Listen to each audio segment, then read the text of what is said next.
Эрхэм сонсогчдоо энэ өдрийн мэндийг манай Стас Хавар хүмүүс байгууллагын подкастын 3 дахь дугаар танд хүрэхэд бэлэн болсон байна. Өнөөдөр манай зочноор Гавж Нямсанбуу багш манд хүрэлцэн ирсэн бөгөөд бид хоёр ерөнхийдөө өнөөдрийн сэдвээрээ хууль бодлогоор биш ерөнхийдөө ухамсар ёс зүйн хүрээний өнцгөөс ярихаар энд ирсэн байна. За тэгээд шууд сэдв рүүгээ ороод эхний асуултаа шууд тавиад эхлэе гэж бодож байна. Буддын шашинд бүх амьд оршихуй ер нь ямар байр суурьтай байдаг вэ? Амьтны оршихуйг хэр үнцэнтэй гэж үздэг вэ? Тэгээ ер нь дэлхийн нийтээр одоогийн бидний ёс суртахууны нэг байдал байна тийм ээ. Энд чинь бас яг юм байгаагүй тийм ээ. Жишээлбэл нэлээд хэдэн жилийн өмнө боолын нийгэм гэлээл нэлээд цөөнгөө жилийн нэг олонгүй жилийн өмнө шүү дээ. Одоо 1950-аад он 100-гүй жилийн өмнө дэлхийн хамгийн тэргүүлэх гүрэн Америкийн нэгдсэн улс чинь хар арьстай хүмүүс нэг нойлд орж болдгоо өнгөт арьстай хүмүүс юм уу тийм ээ. Нэг сургууль явж болдгоо автобусанд суух хүртэл тусдаа судалтай ийм л байсан байгаа юм шүү дээ бид нар чинь. Тэгэхээр асар одоо холгүй өмнө л бид нар юу амтан мантай тийм хүн дотроо хүртэл одоо зарим нь бол бараг л хүн биш яг дорд үзэгддэг, үн цэнгүй харагддаг юм байл. Бурхны шинээр хоёул 2500 жилийн өмнө хөрвөө явах гэдэг. Тэгэхээр одоогийн ёс суртахуун одоо шиг биш байсан. Гэхдээ ер нь дэлхийн томоохон шашнууд бол ер нь хүн төрөлхтөнд ёс суртахуун гэдэг юмыг нэлээд л одоо мянган жилийн турш өөрсдийнхөө өнцгөөс тайлбарлаж итгүүлж явсан л да. Гэхдээ дэлхийн томоохон шашнууд дотроос та бид нар хамгийн алдартай нэг юм бол одоо Авраамийн шашнууд гэж хэлдэг тийм ээ. Авраамийн шашнууд жишээл исламын шашин, христийн шашин, жүүдийн шашин гэдэг юм. Энэ мэдээллийн шашнуудад бол амьтан бол сүнстэй биш ч байт юм уу те. Амьтан бол ер нь ёс суртахуун гэдэг ухтунд ерөөс хамрагддаг байсан. Хүмүүс хоорондын харьцааг л одоо хүн төрөлхтөнд твшүүлэх гэж оролж исэн биз дээ амьтан мантай. Хүн хооронд амьтан болвол магадгүй бидэнд идэлгдэх гэж бидэнд арьсаа өгөх гэж махаа өгөх гэж л бүтээгдсэн. Тэний би буруу гэхээсээ илүүтэйгээр үнэхээр хүмүүс хүлээ авахд хэцүү байсан болохоор шатааралтай явсан байж болзошгүй юм л да. 2500 жилийн өмнө Бурхны шашинд бол амьтан болгон одоо ёс суртахууны хэсэг одоо асуудал юм объект юм мөн гэж л үзсэн юм л да. Ямар ч амтан байлаа гэсэн тэдгээрийн эрх чөлөө амар тайвныг алдагдуулна гэдэг нь хүмүүс бид нар бие бинийгээ одоо болохгүй гэдэг лугаа адил болохгүй хоройтой нүгэл хэлэнц гэж. Энэ хүмүүсийг дайжаа зүгтаад байдаг яг тодорхой монгол үгэлтэй тийм ээ ёс суртахуун ярихтаа зэрэг нүгэл гэдэг асуудалд бол бидний амьттай харьцааг бол шууд оруулсан л юм л да. Тэгээ учир нь юу гэх юм бол зүгээр маш тодорхой мэдрэмжтэй. Жаргалыг хүсэж мөн. Тийм ээ одоо нэг нохоо байлаа гэлтэхэд л одоо эрхлүүлвэл, тоглол, хайрлуул, илт мэдрэгдэн тийм ээ. Одоо зохиож ин чад хаслаал өвдөж байгаа юм тодорхой. Тэгэхээр Бурхны шин гэдэг чинь хин нэг мэдрэмжийг л өвдгөн гэдэг нь муу мухай байна л гэсэн сүрэн дээр үндэслэдэг болохоор одоо энэ локер хүн бол бүхий л амьтныг ялгалгүй бид нар энэ шнэ өсөх учиртай. Одоо бүр цаашаа явах юм бол Бурхны шинд ер нь одоо хойд урднаас гэж ярина. Хойд урднаас гэдэг маань ер нь бидний оюун ухаан болвол заавал энэ биетэйгээ дандаа байд юм биш ээ. Энэ бие бол түрээсний байр шиг тийм. Тэгэхээр дараа нь түрээсээс болоход илүү нөхцөл байдлын үед, оюун санааны үед илүү дор төвшөнд очиж болно. Өөрөөр хэлбэл атгуу сайн амтны төрөл авч болно. За бэрд там гал Бурхны шин ярьдаг тийм. Тэгэхээр чин ялгалгүй болж эхэлж байгаа юм л да. Би өмнө тэр байсан байж болно. Тэр би яванда хүн болж болно. Тэгэхээр одоо хайрлан нэг үсэх учиртай. Тэгээ бид нар өөрөө та мэдэх байхтай нэг юм үг байн гэлдэг шүү дээ. Их усан 6 зүйлийн хамаг амьд. Бүхэл төрөл зүйлийн амьтныг энэ шнэ үсэх учиртай. Ийм санаа байдаг да. Баярлалаа. Тэгээд сая ер нь дараа төрөл гэдэг ойлголт дурддаглаа шүү дээ. Энтэй холбоотойгоор одоо үйл өөр дараа төрөл гэдэг ойлголт дээр амтан хөнөөх одоо тийм нүгэл гэж ярих уу? Хамгийн хүнд нүгэл. Одоо нүгэл хэлнэс одоо ер нь энэ завшааныг ашиглаад би дурдчихъя л да. Би одоо энэ бол нэг чихтэй мундаг ёс суртахуунтай биш. Гэхдээ тэгээд хүн болоос мэдүүл зохист. Үнэхээр бурхны номд гэж гардаг. Радио сонсох, энэ нэвтрүүлгийг сонсож байгаа хүмүүсийн дийлэх нь л бас бурхны шинтэй. Ер нь монголчуудын дийлэх нь бурхны шинтэй үнэн шүү дээ. Шашин шүтдэг хүмүүсийнх нь бол 87%. Дийлэх нь мэдгэл байх. Тэгээ нүгэл хэлэн цэг бол дотор нь 3 угаадаг.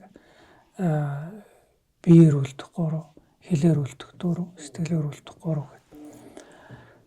За энэ хамгийн хүнд нь биеэр үлдэх 3 дотроос хүнд нь бол амьтны амийг хөнөх гэж байгаа. Амьтны амийг хөнөх. Амьтан гэдэг дотор хүн мэдээж яг орчин шүү.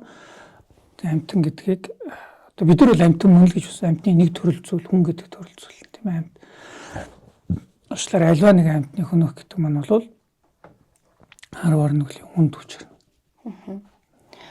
Тэгвэл нүглийн нөгөө эсрэг талаас ирвэл одоо инэрэл нэгүүлсэл гэдэг ойлголт амьтдад юу нөхөн хамаардаг. Маш зөв асуулт. Тэгэхээр нүгэл байгаа юм чи буян гэж байх учиртай. Буян гэдэг нь бас их сонин шүү. Жишээлбэл одоо яг саяны жишээн дээр ярил л 10 нүглийн биеэр үлдэх амьтны хөнөх гэж шүү дээ тийм ээ. Тэгэхээр тэрний эсрэг талын буян цаашаа мэдээж амьтныг хайрлах, амьтныг байраар хангах ч гэдэм үү, хүүтнээс нь аврах, үлсгэлэнгөөс нь аврах гэж явчих байх. Хамгийн ихэндээ бол ерөөсөө амьтанд хөнөөлгүй байх гэдгээс эхлэдэг. Амьтанд хөнөөлгүй байх. За амьтны нөгөө зодож анчихгүй байх, амь насыг таслахгүй байх гэдгээс л ер нь одоо буян гэдэг ойлголт эхэлж байгаа. Цаашаа өшөө их байж болно л доо түр хэлсэн шиг одоо юу гэдэг юм бэ? Үлсэнд нь хоол ундаасанд нь унд хөхөөс ахвал цааш явж болно. Гэтэ хамгийн түрүүнд хөнөөлгүй байх гэдгээс эхэлдэг. Ингээ цааш ингээ хүн асууж болох юм л да. Гэхдээ одоо хүн төрөлхтөн чи бид нар ингээл одоо амьд байхын тулд тийм ээ амьтныг үр цагтуул идэлдэг байлаа, алдаг байлаа. Одоо инкээсээр аргагүй юм биш үү гэхээр магадгүй одоо энэ бол орчлон хороогийн тогтолцоо тийм зөв сайн биш жишээ юм л да. Ийм байгаа болохоор зүг гэсэн утгаар биш. Энэ ерөөсөө орчлон хороо бол бас тогтолцоо гэдэг юм уу тийм төгс бишээ. Тийм болохоор бид нар ч одоо орчлоо гэгэрх гэж яриад байгаа шүү дээ. Хэрвээ орчлон хороо төгс байсан бол бид нар гэгэрхэхгүй одоо байгаагаар л төгс байх гэдэг ш. Гэтэл тийм бишээ. Энээс хэтрэх хэрэгтэй. Оюун санаа нэвдэ тийм ээ. Энээс илүү ариун, илүү хүнлэг, илүү одоо хүн ганц хүнлэг гэдэг үг маань утгагүй болоод ш. Илүү амьтанлаг болох нь. Ийм юмыг л яриад байгаа. За тэр гэгэрл хариуцлага гэсэн санаа байна. Одоо хүүхдүүд бол одоо ертөнцийн одоо шинээр ихтэй янз бүрийн одоо буян нүгэл үлдэх шууд ингэ цаасан одоо тэгээ цагаан цаас шиг одоо ярьж байгаа шүү дээ. Ерөнхийдөө хүүхдийн хүмүүжил эцэг эхчүүдийнх нь одоо альва зүйлд хандах хандлагыг хийх нөлөөлж байгаа харагддаг. Энэ дээр ер нь хүүхдэд ер нь амтан гэлтгүй ер нь альва амьд амтанд энэргүй хандахыг ер нь яаж сургах ч юм уу тэр талаас аюу гэж бодож байна. Тий. Энэс бол яг хүүхэд одоо цаан цаас шиг төрдөг үнэн л дээ тийм ээ. Тэс харьцангуй үнэ юу гэхээр бурхны шинж ерөөсөө одоо бидний сэтгэлээ хэрэх юм уу нисванас байна тийм ээ. Нисванас гэж хэлдэг. Одоо сэтгэлээр бол бас хоёр янз гэж хэлдэг. Нэг нь бол хамт төрсөн нисванас, нэг нь бол олдмол нисванас. Таны хэлээд байгаа энэ насан дээр төрөө тэгэл ойр орчин тэр хүмүүжил зүгээсээ хамаарат үүсэж байгаа тэр муу сэтгэлүүд бол олдмол. Тэгтэл бас байглаас их юм уу да тийм ээ. Нийгмийн одоо ямар хаан төрснөөс үл хамааран нийгмийн байр суурьээс хүүсээс үл хамааран бүхэл хүмүүст бас ижил байдаг одоо сэтгэл эргэж бол байдаг л да. Тэр бол дарах үе бэрх. Гэхдээ тэр бол бас байдаг. Тэрэн дээрээс бас жишээлбэл одоо хүүснээсээ хамааран, арсны өнгөөсөө хамааран, аймаг сундаасаа хамааран бас түүнээс үүссэн одоо уур уцаарч байт юм уу, эмзэглэлч байт юм уу, нисванас гэж бас бол байдаг. Гэтэ энэ бол ер нь дийлэх Энэ бол харьцан ус дарахад амархан гэж үздэг л дээ. За яг энэ илүү онлын юм болчих. Тэгээд хүүхдийн хүмүүжил хүн болж төлөвшөд мэдээж эргэн тойрны хүмүүс сургууль хүмүүжил хийж хамгийн чухал. Тэгээд хажуугаар нь тэгэхээр энэ дэлхийн жишээ шүү дээ. Шашин бол хүмүүжүүлдэг. Одоо нэг бид нэг үйлдвэргээ бодъё л Монгол улсын нэг үйлдвэр байна гэдэг. Иргэнээ бүтээж байна гэдэг. Уншиж сургаж байна. Биеийн тамир хийлгээ сургаж байна. Уран зохиол сурж байна. Гадаад хэл сурж байна. Тэгээ нэг юм дамжлага тийм ээ. Урт үйлдвэр нь 18 жилийн дараа иргэнээ гаргаад явж байна. Тэгэхээр энэ иргэнд юу байх хэрэгтэй вэ? Тийм магадгүй хуулийг дээдлэх, үнэн шудраг байх. За тэгээд хамаг амтыг нэг өсчөө тийм ээ ёс суртахуун гэдэг юмыг нь аль дамжлах дээр хаана бүтээдэг вэ гэх юм бол юу нийгмийн одоо ерөнхий боловсролт бол тийм зүйл бол байх учиртай байдаг. Монголын нөхцөлд бол үнийг хэлэхэд бас одоо жоохон асуудалтай гэх юм уу байгаа нь үнэн л дээ. Одоо багш нар жишээлбэл тэр 40 минутын хооронд чинь тийм ээ нэг ангийн бараг 60 хүүхэдтэй зүгээр л арай чарэ гэж ерөнхий стандарт текстүүдийг нь тийм ээ нэг уншуулсан болоод тэгэл гаргаж байгаа болохоос юун тэр хүүхэд яаж ийж чинь тэгээд өөрөө үлгэр дуурайл үзүүлэх өөрөө үнэн чанар үзүүх байх гэдэг заах гоё бэрхэл байгаа юм л да. Тэгээ яг тийм хичээлийн сэдвүүд бол байдаг ба гэхдээ үүнд их нэмэр хань болох ёстой зүйл нь бол тэгээ ээж аав нь бас тэр болгон амжихгүй шүү дээ өглөө гараад тэгэхээр энэ бол нөгөө өв уламжлал шашин соёл нь тийм ээ одоо баг өөрөө чинь баг байх ч юм уу ээж Монгол хүмүүний өвчт шоргоолж алхад хүртэл байгаа л гэж болохгүй. Өөрөлд бид нар одоо Монголд олдоод байгаа Бурхны шний хамгийн эртний сүм нь бол 1600 жилийн түүхтэй. 1600 жил. Няран хүмүүстэй бол сүм дугныг ярьж байгаа юм шиг. Тэрнээс хойш бол өчнөө сүм дугнууд. Тэгэхээр үеийн үед энэ Монголын энэ тэгш өндөрлөг энд бол монголчууд Бурхны шнийг шүтжсэн болохоор л ийм гүнзгий одоо суусны жишээ нь шоргоолж алхад хүртэл болохгүй. Хайрлах сэтгэлтэй байна шүү дээ тийм хайрлах сэтгэл. Тэгэхээр ийм зан заншлын үүднээс энэ соёл уламжил одоо төрлөх шашныхаа үүднээс амьтныг хайрлах, эвэх, нэгүсэх сэтгэлийг суулгах хэрэгтэй. Одоо бидний аман дээр л гачиж байгаа нэг усан 6 зүйлийн хамаг амьд ингээл. Хүрх төдийд л бид нарт сууж байгаа санаа нь байна шүү дээ. Тэрнээс ашиг үнзгээрээ судлах юм бол эрх зүйлэн тунгаах юм бол тийм ээ Бурхны тэрх энэрлэний хөлсийн сургаал гэдэг маань маш том ойлголт байхгүй. Тэрийг хүмүүст хүргэх арга хүн тайлбарлах агуулга гэдэг их юм байдаг л да. Ер нь энд нэг л зүйлээ Бурхны шний амин гол нь сургаалынх нь амин гол нь бол ерөөсөө энэрлэний хүсэл гэдэг. Бусдад хорлог байх энэрлэний хүсэл. Хамаг амьтныг энэрлэний хүсэл. Тэгвэл өөртөө өслөн занахыг хүсдэг хүнд хүртэл ганц үртэй ичи мэт үрээ хайрлах сэтгэлтэй мэт тийм ээ. Ганц үртэй ичи үрээ хайрлах мэтэл түүнийг уучлах энерги нэгүс сэтгэлээ Бурхны шин заадаг болохоор одоо суух учиртай. Бид нар чинь даан чинийг 70 жил устгаа хийчлээ шүү дээ. 70 жил устгаа хийчлээ. Одоо тэгээд бас зарим хүмүүс хэлээд байдаг дөрөв уламжилт биш. Уламжлал 1600 жилийн түүхтэй өөр ямар шашны юм байна. Монголд археологоор алдсан. Нэг ч хэрэг байхгүй. Тэгтэл бүхлүүд том одоо юм цогцлбор Бурхны шинийг шүтэж байсан байна. Няран улс ер нь Бурхны шинтэй байсан байна гэдгийг нотлоод байна гэж.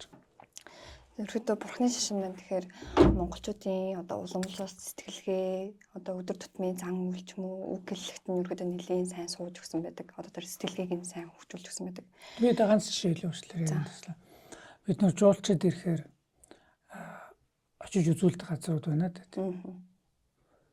Чойжлам юм үзье. Бүгд юм үзье. Ганд гişлээ. Амар өсгөл. Эрдэнэс. За урлаг тал монголчууд бид нар бүтээжсэн урлаг юу вэ гэдэг. Төрс урлагийн музей очиод үзүүлдэг. Төрс урлагийн музейн үзмрүүдийн хуучны үзмрүүдийнх нь бол одоо 80-аас илүү хувь Бурхны шний холбогдолтой. Монголчууд бидний оюуны бүтээл юу байсан бэ гэж төв намын сан дагуулад орчвол төв музейн сангийн одоо үнэт фондийнх нь бол одоо бараг 90-с илүү хүн Бурхны шинтэй холбоотой. Энэ бол одоо факт байхгүй үнэн дээр. Түүхийн үед бол дахиад тэгэхэд 1600 жил олдоод байгаа юм шүү дээ. Тэгтэл дээрээс нэмэгдээд одоо хүннүг үеийн сангийн бопер гэл Завхан аймгаас олдож байна шүү дээ. Тэгэхээр бид нэр шингэсэн байдаг нь бол үнэн. Ер нь одоо хүмүүс одоо ойр дотны хэн нэг нас орохоор одоо эргэн тойрныхоо амьтдад одоо буйны үүсдэн зориулаад их хоолдог, амьтаа их хоолдог. Энэ нь ер нь цаатлын учир шалтгаан нь юу вэ? Мөн л яг сайн ярьсан л да. Бид нар одоо хэн нэгнийг алдаад одоо бид нар тэр хайртай хүндээ хийж чадах юу байна л гэж бодсон шүү дээ, тийм ээ. Зөвхөн энэ насаараа бодчихдог бол яг аюу хязгаартай болох. Бурхны шин түрүү хэллээ. Дээл тайлж байгаа юм бит. Оюун санаа. Ер нь оргуу оснос юм бий болохгүй л гэж. Оргуу оснос нэг ширхэг одоо тоосонцор бөөм үсэхгүй. Тэр өөрөө хизээч бас алга болохгүй. Яг энэ материалын ертөнцийн ижилхэн оюун санаа оргуу осон болохгүй, оргуу осноос бий болохгүй. Тэгэхээр тэр нь үргэлжил байгаа. Тэрнийхээ хойноос юу хийж чадах вэ гэхээр л одоо бид нар үүлийн барилгатай буюу та одоо найз нь ачин зэн үүлийн барилгатайгаа болохоор тэр хүний хийж байгаа тэр хүний төлөө хийж байгаа үйлдэл нь цаад хүндээ одоо нөлөөлнө л гэж хэлээд байгаа. Яагаад энийг ярьж байгаа гэхээр Бурхны шинд одоо хин нэгний хийсэн үйл нөгөө халдах уу гэдэг асуулт байдаг болохоор яриад байгаа юм л да. Ер нь бол халдахгүй гэж үздэг. Гэхдээ үүлийн барилгатай яг тэр хүн зориулж байгаа иймэрхүү тохиолдол бол бас нөлөөлөх юм л да. Жишээлбэл үйлтэй холбоотой болж байна. Жишээлбэл нэг багш нь нэг оюутныг маш сайн сургаж л тийм ээ. Тэгээд дараа нь тэр оюутан маш амжилт үзүүлж.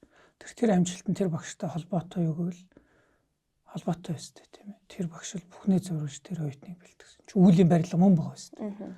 Тэрний гаргаж байгаа амжилт болгон тэр багшийн үйлдэлийн үр дагавар бас мөн байстай тийм ээ. Тийм болохоор нөгөө ижи аав найз нөхөд гэдэг нь үүлийн барилгаагаа болохоор таны хийсэн сайн үйлдэл бас тэр хүний ирээдүйд нөлөөлнө. Тэгээд одоо юу хийж болох вэ гэхээр тэгэл буян хийн. Буян гэдэг нь дахиад хэлэхэд нөгөө амьтан тустай байх юм л. Амьтан тустай байх. Тэгээ мэдээж хэрэг хүн тустай байх хэрэгтэй. Ядарсан зүтэрсэн хүн туслах хэрэгтэй. Одоо юу гэдэг халамжийн газрууд байт юм. Гэхдээ ер нь илүү том одоо тогтолцооны хэмжээнд тустай сайн өөрөө үнэн чудраг байх. Өөрөө бусдыг хүндлэх, өөрөө зарчимтай байх. Энэ болгоо маань хийж байгаа буян одоо баг хамгийн гол буян. За мэдээж хэрэг үн дээр нэмээд тэгээд уламжил юм. Уламжил бол амьтан хооллох гэж байдаг тийм ээ. Одоо нохоо хооллох гэл энэ бол жишээ юм шүү дээ тийм ээ. Ер нь амьтныг хооллох. Амьтан аврах. Одоо ингээд бид нар ойр дотны хүмүүсийн алдахаар одоо хийхэн одоо гашууддаг тийм үү? Одоо дотроос ямар нэгэн зүйл ингээд гараа авчихсан юм шиг. Одоо сүүлийн үед монголчууд бас одоо твжээр амьтан илүү тийм гэр бүлийн гишүүн гэж үзэх тохиолдол бас их байгаа л да. Энэтэй холбоотойгоор бас одоо тухайн амьтан чинь биднийг бодвол одоо хайрцангуй хамаагүй бага настай. Тэгээ бас төрүүлээд нэг 10-аас 15 жилийн дараа одоо биднийг орхиод явдаг ч юм уу. Тэр үед одоо тухайн одоо эзэн асран хамгаалагч нь гашуудаад одоо тэрийг одоо илэрхийлэхэд ч юм уу. Тэр нь амьтдын төлөө уйлж гашуудах нь ер нь хэтрүүлэг үү? Нэг яагаад байж болохгүй гэж. Дахиад нэг их усан 6 зүйлийн хамаг амьтан шүү дээ. Их усан 6 зүйлийн хамаг амьт.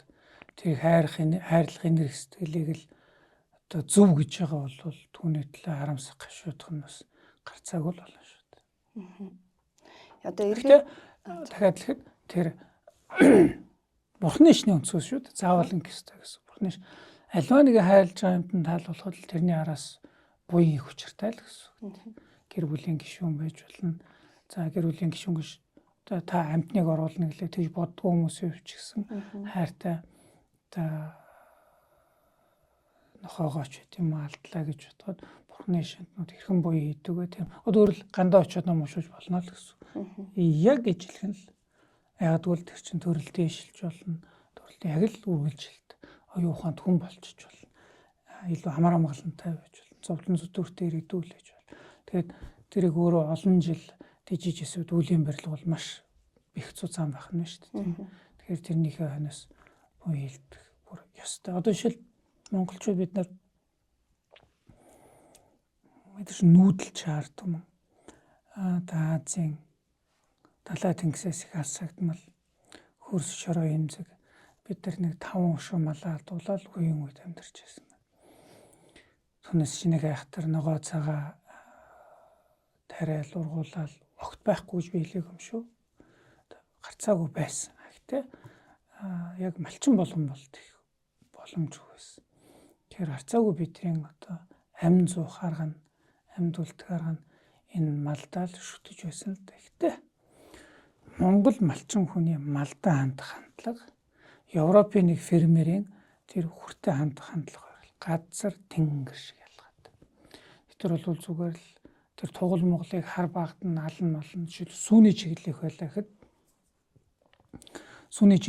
гэхэд эр тугал Монгол ямар ч хэрэг болж байна. Юм ч нэ бодохгүй л хяар болно. Монгол хүн болвол түүний хүчээр тийм ээ тэр амьтны одоо буян гэж хэрдэг шүү дээ. Тэр хүнээс л одоо малын хүндлэх сэтгэл байна. Энд шүтээд би амьдарч байгаа юм шүү. Тэгэхээр нэг мал мууллаач гэсэн нэг юм одоо залуучууд нар гилти гэдэг шүү дээ. Нэг юм буруутай мэдрэмжтэй. Майн мэгдсэн юм шиг.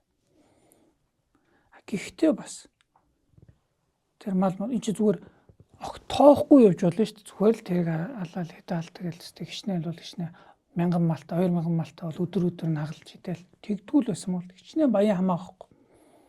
Монголчууд бид нар чинь байж болох бүхий л хугацаанд цагаан олтон байсан. Байж болох бүхий л хугацаанд.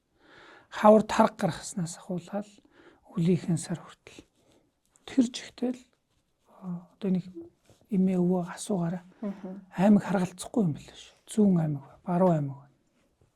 103 сар бол дандаа цагаан олт. Тэгэд маш хүндэлдэг. Тэр жишээл унж идэлхээ хүртэл ер нь хүндэлж идэлдэг. Тэг чамаагүй унлага идлээ зоддог жанч тэгвэл их муухай дарна. Их муухай дарна. Хүндэлдэг. Тэгэд хизээч монгол хүн жишээлбэл малыг баг залууд нь ичин тэрлэн гэж байхгүй. Ер нь байгалийн жамаараа яваад тийм ээ нэлээд жишээлбэл хавар зун өвс гарч яхад ер нь яахгүй шүү дээ. Ногоондоо цааж жаргаж яваад. Гэх мэтлэн дэлхийн хүндрэлт ерхий ёс суртахуунтай харьцуулахад монголчуудад мал одоо тэжээвэр амтантай харьцуулахад өрмөц нэг тийм хандлага бол дахиад хэлэхэд уламжлалтай нь холбоотой, шинжлэхтэй нь холбоотой. Цагаан хоолтон гэж дурчин. Тэгвэл одоо ер нь мах иддэг, амтны мах иддэг тэр нь ер нь нүгэлтэй орох уу? За одоо би ингээд жишээлбэл өөрөө би цагаан хоолтон болж ингэж ярьж байгаа юм биш үү уучлаарай. Би өөрөө бас бурмаа иддэг. Гэхдээ энийг би ерөөс огт багталтай хэлэхгүй байна. Энийг би гимшилтэйгээр хэлж байгаа. За одоо гандаа идэрт бол дүүч өдрүүд өөртөө бол гэл бор цавтай байсан ч гэсэн цагаан хоолтой гэл өчнөө өгөн лам нар гараад би цагаан хоолтой гэл өчнөө байдаг байсан. Одоо ч гэсэн цагаан хоолтой лам нар болоо. Зүгээр бодоод үзэх жишээлбэл би их муухай жишээ өзөө таныг алаад ичхэд нүгэл болно шүү дээ. Бурхны шинд ялгаагүй л гэж үзнэ. Гэхдээ тэр амь насыг нь тасалж байгаа нүгэл гэж харж байгаа болохоос биш. Яг махан идэх нь өөрөө нүгэлтэй ихэд бол бас бэрхэлтэй. Яг би нэг яриад өнөхөр зарим хүмүүс бас ингэж тайлбарлаад тэр амтны махыг идэхтэйгээ тэр амтныхаа үүлийг авчдаг ч гэдэг юм уу. Тэр утгаар нь бол ярихгүй болохоор би хэлж байгаа юм шиг. Тэр махын идлэгд үүлийг авна гэж бол байхгүй. Тэгээ махыг одоо жишээл яагаад ингэж ярьж байгаа зүгээр байгалийн чамаараа өгцсөн сэгзэн байж болно да тийм ээ. Нэг гөрөөс ч юм уу хээр өгцсөн байлаа. Тэрний махыг идэхт бол зочмод бол огт нүгэл болохооргүй л болчих юм л да. Энийг алж иднэгээд алаад идээд тэгээд яахт бол Бурхны шинэ амь насыг нь хөнөөсөн л байх юм бол тэгээ би энийг өөрөө зохиож байгаа биш. Бурхны сүтрүүд маш тодорхой байдаг. 10 нүглийн нэг нь бол амтны хөнөхөө гэж байгаа. Тэр энэ дээр нэг их бид нар бодох хэрэгтэй зүйл нь шүү дээ тийм ээ. Би цагаан олтой байлгт нөгөө хэдийг дорд үзэх гэдэг. Ямар хичүүргүн бэ гэдэг. Энэ бол ерөөсөө биш байгаа юм л да. Энэ ерөөсөө биш. Харин цаадгүй өөрөө эргэцүүлэх л бодлого учиртай болохоос биш. Тийм ээ. Гэт би нэг өөрөө нэг ариухан сайхан амтан болоо та нар ямар ичдгүн бэ гэх юм бол эн чинь нөгөө барын амнаас гараад чоны амд орно гэдэг шиг тийм ээ. Би нэг нисванасыг нөгөө нэг нисванасаар дахиад эгогоос хамааралтай нэг юм л сольчиж байгаа юм болчихж байгаа юм. Тэгэхээр уламжлалаа ярих юм бол бид нэр байж болох бүхэл хугацаанд бид нэр айлхаар амьтны амнасыг хөнөөхгүй хичээдэг байсан. Ийм л учраас бодож үнэхээр бид чинь тэр хатуу хөтүү өвөл тэгээд ер нь өөр идэх юм байхгүй маш тавчтай болов. Энэ тохиолдолд огт мах идэхгүй үхэх гэснээс л ялгаагүй шүү дээ. Тэгэхээр Бурхны шин орж ирснээр байж болох хамгийн бага болгож л бууруулж чадсан. Гэхдээ тулгсан биш. Эргцүүлийн үр дүнд л юм болсон юм л да. Одоо эргцүүлэл гэдэг зарим хүмүүс гэхдээ ерөөдөө тийм амьтныг инрэх тийм сэтгэлгүй мэтэн бол харагддаг үйлдэл ч юм уу одоо ямар нэг амьтан гэмтгэж ч юм уу одоо амьтан гэлтгүй ямар нэг хүн дээр ч гэсэн одоо өрөвдөг сэтгэл гарахгүй ч юм уу одоо юу гэдэг чинь та миний ярьж байгааг ойлгож байгаа. Тэр хүмүүс ер нь яагаад одоо ийм болсон мэт юм бол одоо энэ дээр Бурхны шашны талаас ямар зүрийн тайлбар байдаг үү? Байлгүй яг Бурхны шашин чинь одоо энэ муу сэтгэлийг багсгана, зөв сайн сэтгэлийг хөгжүүлнэ гэж л ярьж байгаа нөгөө гэгэрлийн тухай ойлголт шүү дээ. Энийг ярьж байгаа болохоор энийг ямар нэгэн пад гэж хүн сайхан сэтгэлтэй болчихно гэж үздэг механизмыг нь судалдаг. Хүнд яагаад урд төрж байна? Хүнд яагаад үзэн ятаа сэтгэлтэй төрж байна? Эсвэргээр хүнд яагаад инэрлний хүсэл бусдыг бодох бодол төрж байна? Бурхны шашны тайлбар нь бол энэ яг биеийг бүтээхтэй ижилх юм аа л гэж. Биеийг бүтээхээр бодибилдинг байхгүй. Бодибилдинг гэдэг маань өнөөдрөөс эхлээд би ерөөсөө зүүн гараараа юу ч хийхгүй бүр хөдлөхгүй. Эсвэргээрээ би баруун гараараа л ингээл юм хийгээлгүй л баруун гараараа 7 хоногийн 3 удаа яг ингээл шууны булчин дасгал тийм ээ 2 талхад 3 талхад юу тийм баруун гарт гэдэг бүхэл булчин хөгжүүлэх дасгалыг л өндөр одоо шатааралтай хийгээд яваад байлаа гэж бодъё л да. Ингээ яваад жил 2 жил боллоо гэхэд энэ гар маань хатан гарч байна. Юу ч хүн ярих юм болж байна. Энэ гар бол хавгүй илүү хэд дэх одоо бас 2 дахин цуцаан болчих болно да тийм. Тэгэхээр тухайн ажиллаад байгаа хөгжүүлээд байгаа булчин маань илүү хүчтэй болдог. Ажиллахгүй байгаа булчин илүү султаар болдог. Тийм болохоор бид нэр бүхэл бүтэн гоё бүх булчингаа хөгжүүлээд их сайхан бие бүтээж болно. Бидний оюун санаа яг тийм байна. Алил сэтгэлийг давтан үлдээд байна. Тэр сэтгэл илүү хүч хэрэгжиж байдаг. Уурлаад байвал уур нь илүү хүчтэй болоод байдаг. Хар сэтгэлийг төрүүлээд байвал хар сэтгэл нь илүү түрүүнд илүү яран төрдөг болдог хүчтэй болдог. Намайг өдөрдөн залах хүчтэй болж ирдэг. Тэгээ яг эсрэг талд тийм ээ би хулгай хийхгүй шүү гэсэн эрмэлзэл давтан төрлөхээр үйлдэл болгон дээр илүү анхааралтай, илүү чаддаг, ялдаг. Өөрөлдвөл нөгөө хомхой сэтгэлээ ялах ийм болж болно л гэж хэлээд байгаа. Тэгээ энийг ер нь Бурхны шашин бясалгал гэдэг байгаа шүү дээ. Бидний зөв сайн сэтгэлийг давтан хийх үүднээс хөгжүүлэх дасгалыг.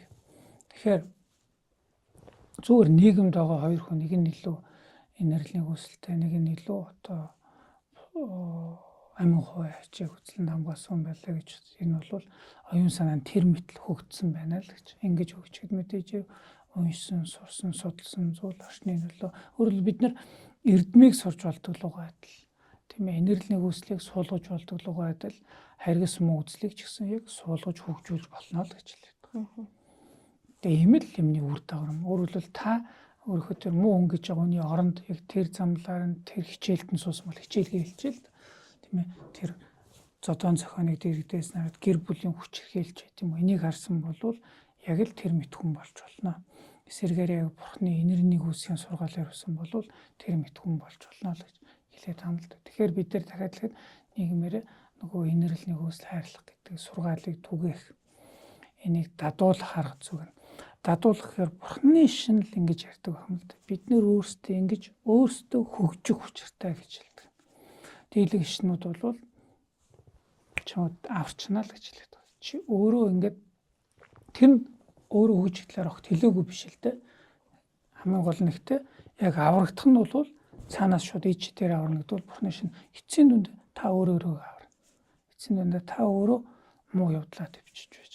Тэндээс аварч байгаа биш. Тэр муу явдлыг төвчж байгаа тань та өөрийгөө аварч байгаа үйлдэл юм а гэж тайлбарладаг. За баярлалаа. Өнөөдөр маань ер нь ярьслага өндөрлөх цаашиг хандж байна. Тэгэхээр сүүлийнхээ асуултыг тавья. Ер нь бурхны шашнаас бид өнөөдөр ер нь амьтан хайрлах янз бүрийн амьд одоо альва амьд биетийг ингээд хайрлаж энэрх талаар хамгийн чухал ойлголт нь юу вэ? Бид юу сурч болох вэ? Та энэ талаар хариулвал. Одоо жишиж бодох л юм л да. Өөр дээрээ жишиж бодох. Монгол хүнд байдаг үр түн өрөөрөө бие түн биеэрэл. Бурхны шинэл үг шүү дээ. Миний үр тэгж зодож чинь чүжүүс цангуул ямар хэцүү лээд. Ялгал өгвөл амтны үр шүү дээ гэж боддог. Би ингэж дарлагдаж хавчигдаж зоввол ямар хэцүү. Тэгтэл энэ чи ялгал өгвөл шүү дээ гэж боддог. Бурхны шинд бол яг энэ утгаар л их болсон гэж хэлээд байдаг. Таны би өөрөө үрээрээ жишг, би өөрөөрөө ижигээрээ жишг. Тэгвэл өөрөөрөө жишнэх юм бол аншин нэмжээгүй өөр бусдыг ижил тэгш арилжих гэж хэлээд байгаа. Сэтгэлийн хувьд яг би энэ үед байсан бол яах байсан бэ? Би яг жаал энэ хүн зовж шүү дээ. Энэ хүн гэж шүү дээ гэд арилжна гэдэг нь одоо жишж бодох юм л да. Сольж бодоод зөөрлж бодох гэсэн. Энэ л чухал юм да. За баярлалаа. Өнөөдрийн минь ярьслага ингээд өндөрлж байна. Цаг цаваа гарган хүрэлцээрсэнд баярлалаа. Маш баярлалаа. Бидний энэ удаагийн дугаартай хамт байсанд баярлалаа. Дараагийн дугаар хүртэлх та бүхэн subscribe дараад хүлээж аваарай. Баяр таа.